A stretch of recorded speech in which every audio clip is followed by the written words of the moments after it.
Hello everyone, welcome to another quick tutorial. In today's video, I'm going to show you how you can pin your recycle bin under the quick access menu.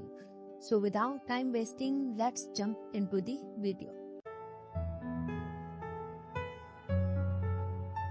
It's a simple process. Just right click on your recycle bin and you can see the pin to quick access menu.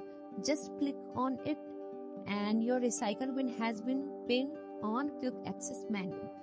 So just double click on this PC or you can open Explorer from here, File Explorer. You can see that our recycle bin has been pinned under the quick access menu. From here you can easily access recycle bin and just click and your recycle bin has been opened from one click. So if you found this video useful, don't forget to like and subscribe our channel. See you in the next video. Bye.